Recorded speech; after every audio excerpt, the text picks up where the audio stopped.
kocha msaidizi ndani ya Young Africans, Patrick, akitokea Malawi, amekuja kujiunga na kikosi cha mabingwa watetezi Young Africans katika msimu ulioisha wa ligi kuu Tanzania bara. Unazungumziaje kwanza ujio wa kocha msaidizi mbele ya Romain Folz akiwa kocha mkuu? Kwanza ujio wa Romain Folz, mimi Mabedi, mimi nimeunga mkono kwa sababu tulikuwa na mwenzetu ameenda amepata shida za familia.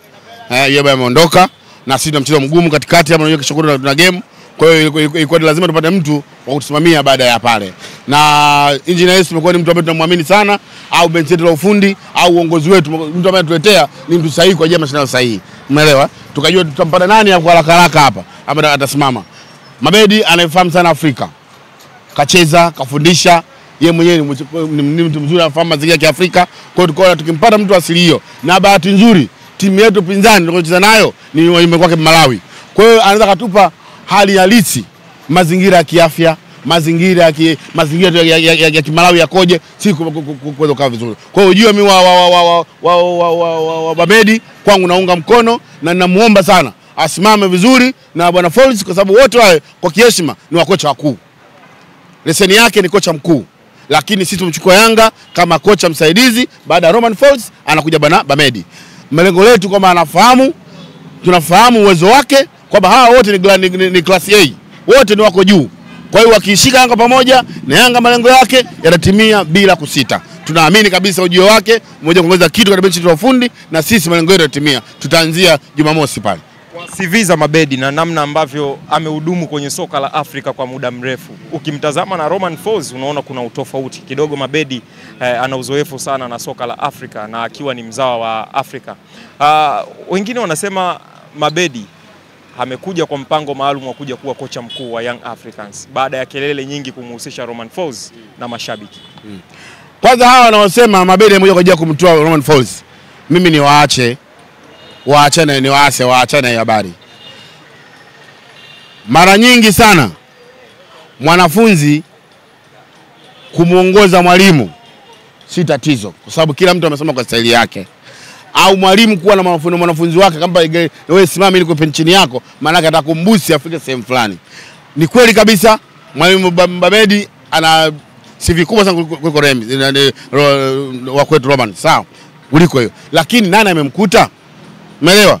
Na kwa nini huyu Roman aondoke? Sababu mimi nakwambia matunda ya Roman bado hajapata. Kwa hiyo akisaidiwa na mtu ambaye ana experience kubwa, ana uzoefu mkubwa, tumesema ana CV kubwa, anaweza kumfanya Roman yale matamanio ya wana Yanga ambao walikuwa wanahitaji, hawaoni mpira nini, wakayaona. Sawa. Tunakwenda kwa mashindano ambayo hayahitaji mpira mwingi, yanahitaji matokeo. Kesho kwa tunahitaji matokeo. Tunahitaji matokeo. Kwa hiyo matokeo hadetermine wewe kupiga pasi nyingi. Miliki mpira, katupe matokeo. Uvuke, lengo uvuke kwenda hatua nyingine inayofuata. Kwa hiyo wasitegemee kwamba kuja kwa Mabedi kwa haraka zaidi ataweza kubadilisha mfumo au aina mpira ambao Romain amekuja nao. Kwa muda huu tusubiri, atakuwa nyuma ya huyu kumsaidia kuboresha nini kifanyike tukapata matokeo kule. Tutamfaidi Romain katika ligi sasa. Tukisharudi nyumbani tutamuona tuna ligi ndefu, kama tunavyowaambia ligi ni marathon. Utacheza na huyu leo, utacheza na huyu. Kwa hiyo ni rahisi kupata experience na kujifunza viwanja vingine vikoje na si kufanya matokeo hapa. For this time around tunakwenda kimataifa.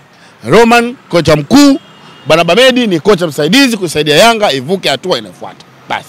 Taarifa zilikuwa zinamhusisha sana Roro kwamba ndio atajiunga na Young Africans kama kocha mkuu, lakini haijawa hivyo. Amekuja kuonekana Mabedi jina ambalo watu wakulitarajia. Hii imekaa vipi ndani ya Young Africans?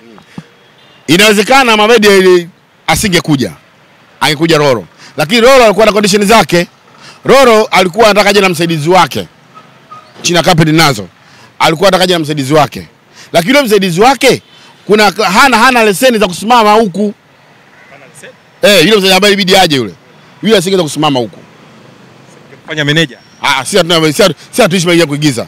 Si maisha artificial tuishi. Kuna watu wanaishi manager lakini makusudi unajua ni makocha wakuu. Tunajua. Sio tuko huko. Sio nataka mtu kama kocha asimame kama kocha, manager atabaki wote Alson kama manager wa timu. Tunataka kikosi cha Yanga kiwe kikosi chenye weledi, wachezaji mmoja mmoja na mpaka timu nzima na benchi la ufundi. Tuko hapa kwa hiyo tunaweza kuitengeneza Yanga. Hatupo kwa hiyo kutengeneza kocha mmoja au kocha fulani, hapana. Mabedi alisaidiana na Roman kufanya kazi ya Yanga. Kwa hiyo Roro alihusishwa chini ya carpet. Mimi sitafini na Roro kwa sababu hakuja official letter kwangu kwamba hiyo. Hayo kwa maneno ya watu, maneno ya pembeni, mimi siungi mkono. Angeshuka ndo mimi ningezungumza naye. Kwa muda huu nazungumza na Bamedi pamoja na Roman Falls. Hao ndo tunaenda kwa safari yetu. Habari ya Roro ilishakwisha, kama ilikuwepo haipo. Tuna dereva wetu bwana Roman na msaidizi wake Bamedi. Tumeweza kazi hapa. Salumu, mmekuwa na slogan mara kwa mara mnapowaleta makocha kujiunga na klabu yenu, kama alivyokuja Ramovich, mlikuja na Gusa achia twende kwao. Lakini Mabedi alivyotambulishwa pia mmekuja na staili nyingine, pira burudani. Hii ni dhahiri kwamba yaliyokuwa yanaendelea nyuma ndio yamefanya mje na kitu kama hicho. Mashabiki walikuwa wanadai kwamba mpira wa Yanga sio mzuri licha ya kupata matokeo. Ndio sababu ya kuja na pira burudani, hiyo slogan. Unajua mashabiki ni watu ambao wanapenda starehe. Na lazima tukubali mashabiki ndio mpira wao. Kuna wakati wanatamani kuona kitu fulani katika mpira ambao wanautamani. Sawa. Sasa utaenda nao vipi wale? Kwa sababu tayari walishatoa mawazo yao. Unaona? Kwamba tunataka si mpira gani. Sio kweli kwamba wanataka mpira starehe. Wale wanataka Yanga ishinde. Uongozi wa Yanga wanafahamu timu inatakiwa ishinde. Haya mengine ni kama ni bonus tu. Kwa hiyo sisi tunajua kabisa kama wanataka hivi, ili tuje nao vitu tutanao uwanjani. Hawa tutapekea na sisi slogan yako sisi kama tuko na wao. Ule mpira mkubwa unaotaka, pia biliani unakuja sasa. Umeelewa? Lakini je, aliyekuwa hauleti ule mpira alikuwa ni nani? Hapo wao wanataka Roman Falls. Sio manake. Je, kaondoka? Si yupo. Kwa hiyo mpira gani unategemea uone? Angeondoka yule Roman tungesema sasa kweli mpira unakuja. Mpira ni ule utakokufuata hapa. Tunachotaka sema mashabiki waje, uongozi wa Yanga naongeze weledi. Tumesema unatambua mashabiki nini wanakuwa wanahitaji, ndio maana kama hivi tusome nao vizuri, watoe support mashabiki. Unaona? Kwa makocha au walimu waliopo sasa hivi, tuwaambie mpira wenu mlikuwa mnautaka unakuja au upo sasa, kwa sababu analeta huyu aliyekuja kocha msaidizi, kocha mkuu mwenye mfumo na formation ni bwana Roman. Sawa? Kwa hiyo utaungana, njooni hapa tuangalie, tukashirikiana, tupate ushindi kwa matokeo makubwa ya hapa katika klabu bingwa. Alafu baada ya hapo hicho mnakihitaji mtakipata. Kwa hiyo ilikuwa ni maneno mazuri kuwarudisha wanachama au wapenzi wa Yanga ambao walikuwa wanahitaji mpira mzuri waje waone hapa. Ukisema ule mpira mzuri umekuja muone wapi? Yanga kacheza wapi? Huja muona. Kwa hiyo lengo letu kwa mashabiki na uongozi wa kitu kimoja, mpira mnaotaka nyinyi, mpira biliani, sio mpira nini, utakuja baada ya nyinyi kwa pamoja na sisi mkaona tunakitengeneza kitu gani katika pitch, na hiyo mnachokitaji tukadeliver. Kwa hiyo mimi naamini kabisa ni slogans ya kufanya mashabiki wote warudi pamoja, tuungane, tuwasupport walimu, twende mpira katika mashindano. Mashabiki warudi pamoja. Yalizungumzwa kwamba kuna makundi. Hayo makundi unaona ya kuendelea kuwepo ama yatatoweka baada ya kutambulishwa Mabedi? Kwanza Yanga hakuna makundi. Yanga ni kundi moja tu la Yanga Afrika basi. Zungumza tuwe kitu kimoja. Nasema tuwe kitu kimoja wale mashabiki. Kuna mashabiki na wapenzi na wanachama. Nimesema siku zote mshabiki shida yake ni kufurahi tu. Mwanachama ni mtu ambaye ana faida na klabu ndani yake. Umeelewa? Kwamba anachangia vitu kama hivyo. Sasa kuwa kitu kimoja sio makundi. Sawa? Tuwele wote wana Yanga pamoja. Wao ni wana Yanga. Ninachokitaji nyinyi labda na mimi kwa na kihitaji hicho. Sawa? Unataka mpira mzuri, mimi nataka mpira mzuri. Turudi, sio tuna makundi. Tuwe kitu kimoja, Yanga yetu ni moja, Yanga daima. Mbele, nyuma, mwiko. Sisi ni Yanga. Hakuna makundi mzazi. Hakuna makundi. Watu wasema kuna makundi, hakuna. Kundi letu ni moja tu na Yanga. Engineer Yesu ndio tajiri bosi nani wetu, rais wetu na bwana GSM ndio nahoza katika mambo ya pekee. Kwa hiyo katika hilo peke yake hatuna vikundi. Yeah. Unaiona nafasi ya Yanga kufika mbali hasa katika michuano ya kimataifa baada ya kutambulisha kocha msaidizi? Na sasa ndio target yetu.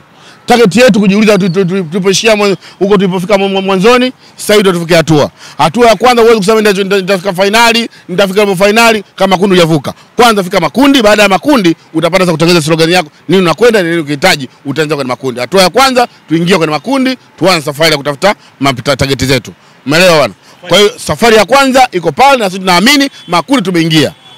Kwa aina ya uongozi wetu, aina ya walimu wetu, tunaamini kabisa makundi tutaingia kwa uwezo wa timu yetu. Tunaweza kupanga mpango kufuatilia kombe liko wapi. Wapi linakaa kombe. Kama vile sisi ndio dhamana kushika vikombe vyote mjini hapa. Tukio kubwa jana kama umelifuatilia vizuri Salumu, Young Africans iko nafasi ya 9 kwenye renki za Afrika, renki za CAF, timu yenye ubora. Hilo watu wengi walikuwa walifahamu, lakini akishinda pia mechi ya Silver Striker anashika nafasi ya 8. Hilo watu walikuwa walifahamu. Kwako hii imeleta taswira gani baada ya kupata taarifa kama hizo? Sisi sio shamba kama wale wengine ambao wanagombania namba. Sisi shida yetu ni timu kufanya vizuri. Nafasi ya 9 kushika Yanga, kwetu tunaona sisi sio namba, sio issue, ni namba kama namba ya viatu. Kuna watu wako wanaishi na namba, namba 5 hata kama kimecha kahawa hauna. Sisi tuishi kwa namba. Lakini tunaamini mwendo mzuri, ni safari nzuri na hatua nzuri kwa sababu kama tutashinda mechi na strikers hao, maki tutakuwa nafasi ya 8. Sawa eh? Tuendelee kupata na nafasi nzuri ya 10 bora. Lengo ndani ya 10 bora kwanza. Mnawasogelea. Kwanza namba ni kuwasogelea nani? Simba. Wako nafasi ngapi? Si ya 5. Baada ya jana. Baada ya Yanga kuna nafasi 9, nafasi ngapi? Kaangalie vizuri. Wako Yanga ngapi sasa? Wako nafasi ngapi? Kaangalie vizuri. Salumu wako Yanga. Kodi sikupi. Unipi? Sikupi. Wameshuka. Wameshuka. Kaangalie vizuri kodi yao. Hao wameshuka, ndio maana wote tumezia kwenye zero brain. Mimi ninachowaambia, sisi Yanga hatuishi kwa namba. Namba za viatu tunaishi nazo, tunaishi kwa ubora kikosi chetu, tunaishi na malengo yetu. Tunahitaji nini? Tunashukuru hizo namba zao wanaotupa atupe, tutazivaa, tutatembea nazo, lakini target yetu ni kwenda kufika hatua ya makundi, tuweze kupanga mpango wetu kwenda kuchukua kombe ama finali vinginevyo. Hiyo ndio ndani yetu kubwa zaidi. Asante sana ndugu yangu, karibu sana siku nyingine.